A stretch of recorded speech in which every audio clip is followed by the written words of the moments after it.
So a couple of weeks ago, David Fuller of Rebel Wisdom, he's the documentary filmmaker and journalist who did the first kind of full-length documentary about Jordan Peterson, and he also did another documentary called A Glitch in the Matrix.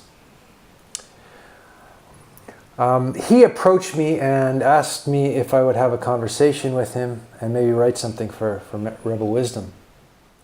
And at that point, I decided, okay, I'm fed up with talking about Jordan Peterson. I've done it for a whole year. I've been thinking of talking about Jordan Peterson, and I'm tired of the whole game. I need to move on, and I need to just, quietly reflect on his works on my own. You get a lot of feedback on the ideas you put out there, and people are anything from extraordinarily complimentary to extremely insulting, and that's just the way it is.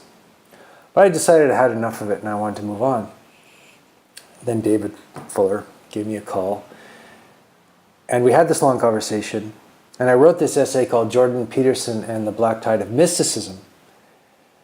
And I thought after writing that essay, I got it right this time. I've said what I wanted to say. That all my other previous essays, some of them were not bad, but this one was like, I hit the nail on the head.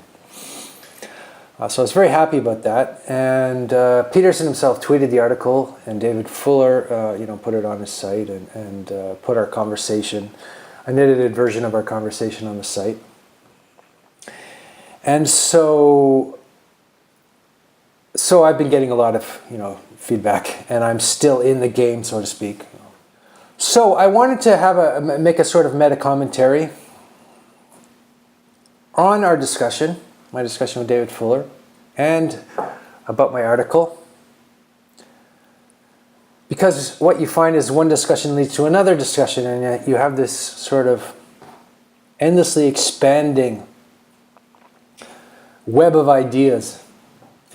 And actually, after the discussion with David Fuller, I felt a little bit frustrated, like there were so many loose-ended things I wanted to say. I was happier with the essay, but I still got more things to say. So the basic subject of our discussion was, why does Peterson cause such polarized extreme reactions among people? Why can't you be, for example, just a critic of Peterson and like something he says and not like something else? There seems to be the extreme reactions to his work and to his person. And I think it's interesting to think about why that is. So I consider Peterson to be in the lineage of Carl Jung. And this makes him problematic to a lot of people, let's say. Why is this? Well, Jung is a scientist who explored mysticism. And in our world of categories of people, a lot of people, public scientists, have a very negative perspective of mysticism. And similarly, a lot of people who are invested in or interested in mysticism, and by mysticism I mean a few things, but what is mysterious, what we don't understand. And mysticism in terms of being the perhaps hidden aspect or esoteric aspect of religion, because religion has an exoteric and an esoteric aspect. And the mystics usually speak in terms that we don't understand, maybe esoteric terms. Even though I would argue that mystics are far more empirical than the pure rationalists, think or believe, and this is a misunderstanding.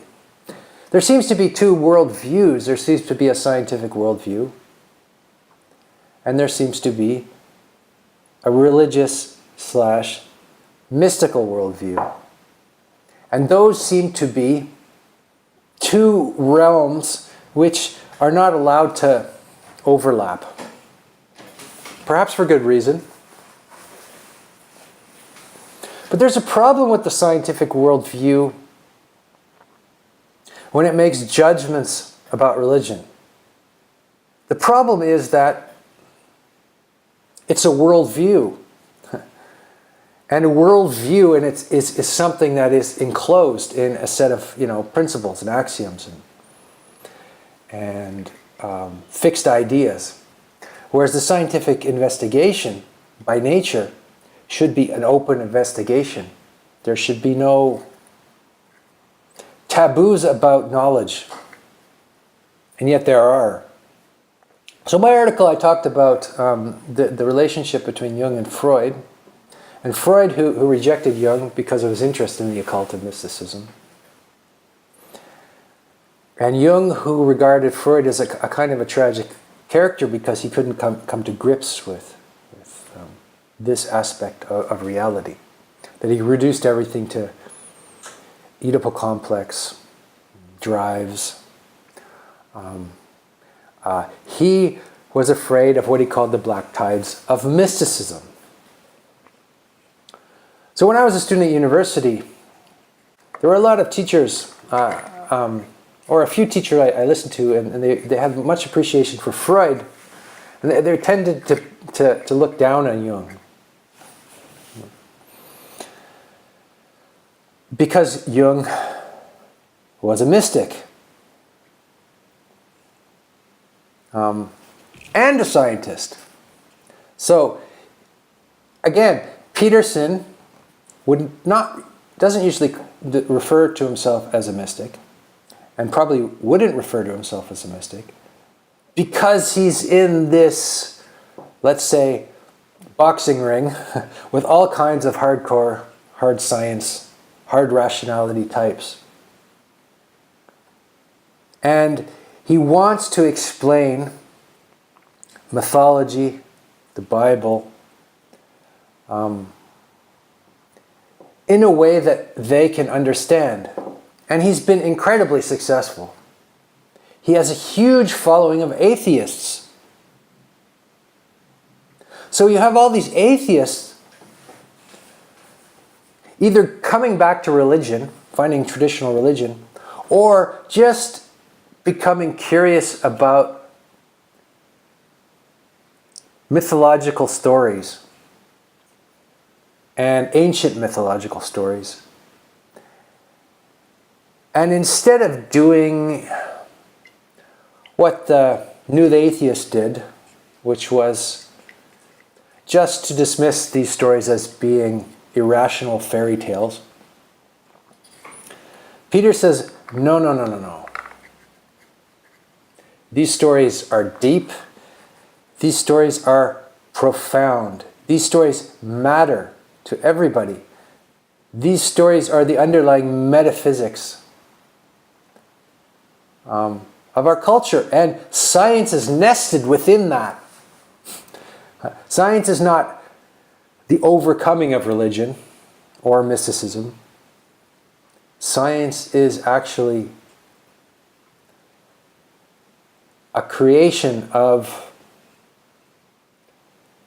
the intense search for truth which has been articulated in religion, in religions, in stories. Religious stories, religious edicts, religious injunctions about how to live. So the funny thing is that Peterson is talking to all these hardcore rationalists, and he can speak their language. But he's also appealing to a lot of religious people. People who are religious traditionalists, like the Catholics. He's had various discussions with Catholics, and the Catholics are saying, you're a Catholic. I forget this guy he was talking to, Patrick Coffin. And in their discussion, Patrick Coffin says, you're a Catholic. You're a future Catholic. And then he starts to suggest that Nietzsche and Jung and all of these thinkers are heretical in some sense. And why doesn't he just become a Catholic?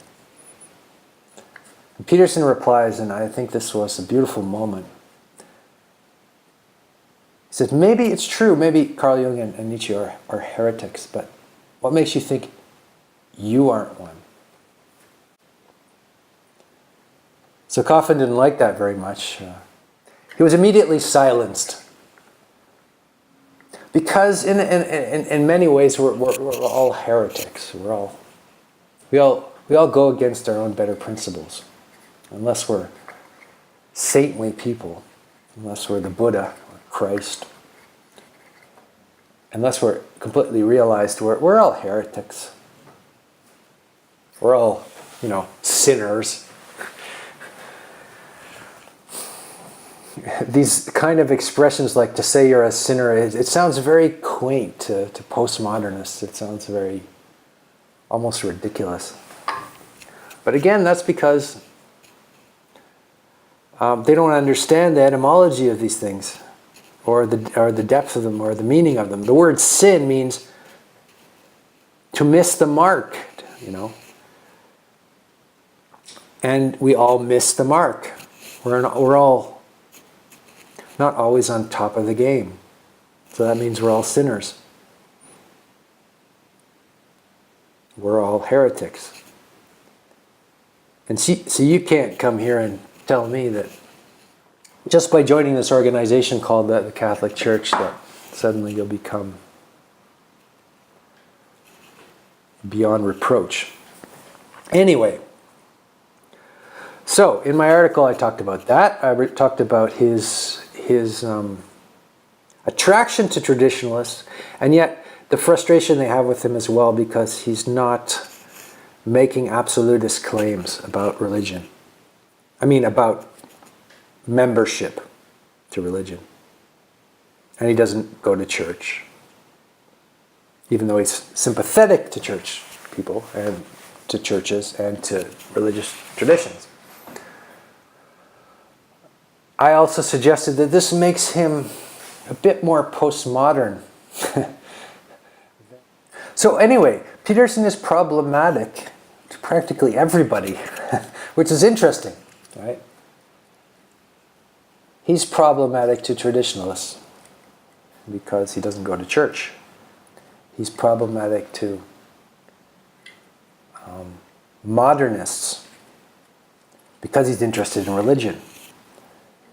He's problematic to postmodernists because he values tradition. And he's problematic to the extreme left and the extreme right because he's a vicious critic of both of them, especially the extreme left. So here you have a person whose point of view is not fixed, rigid, unthinking, and yet at the same time it's quite a coherent picture that he paints. It's more than well thought out. It's something that he's thought about for years and years and years, and he has managed to articulate in a way that is both easy to understand but not simplistic. Let's take the notion of cleaning your room. This is the most basic injunction, and at the same time, it's a metaphor, and a metaphor is complex. Your room is not just four walls and a bed and a desk. Your room is something far more mysterious, mystical. Your room is the place where you dream. Your room is your shelter. Your mind is like a room. So the room is a microcosm for your mind. So on one level, it's an injunction to, it's a very simplistic injunction to be a decent, clean person, right? And the next level is psychological, to be a well-ordered person in your mind. And then the next level is spiritual. Let's say a clean room. If you have a clean room in your spiritual universe, you're like a mirror. You can see clearly. So anyway, you can look at his thought from whichever perspective that works for you. There was one guy, I think it's called Sorting Yourself Out, and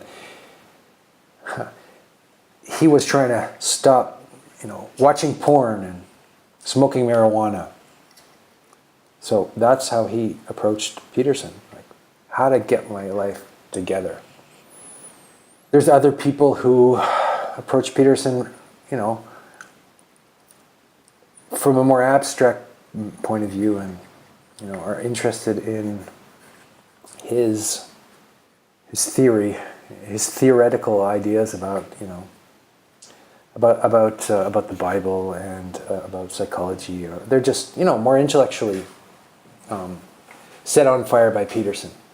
But Peterson's never a mere intellectual, which is great because he's concrete. He will never rely on mere theory. He's a scientific thinker in the sense that the theory has to be tested out in reality, in real life.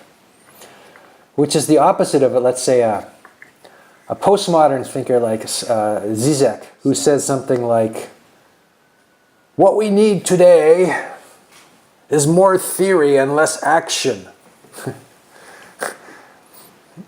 Peterson's saying, logos, speech has to be aligned with action, with reality.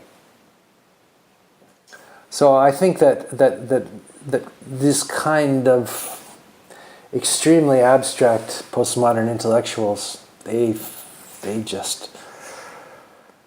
just rubs them the wrong way. And one of the reasons is, as I've suggested, is that he's found a way to unite the high abstraction of philosophy with the kitchen sink, with your room, with the most earthly qualities.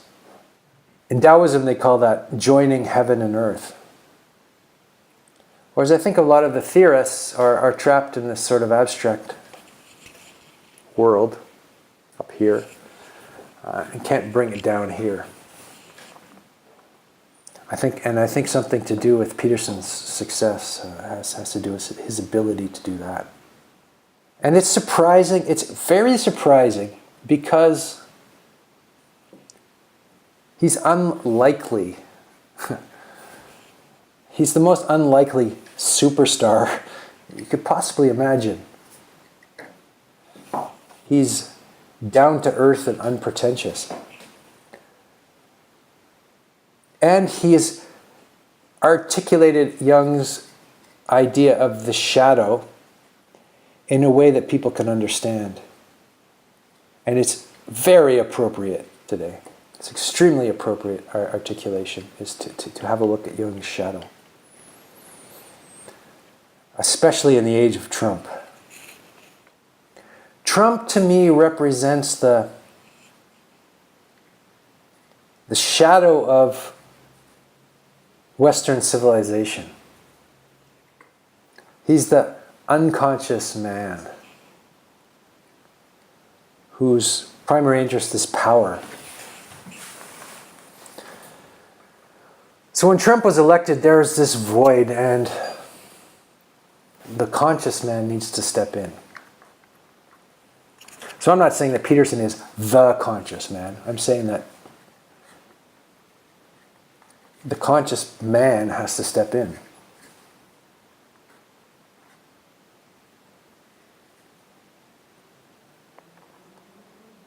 I think that's what I'll say for today. Thank you very much for listening.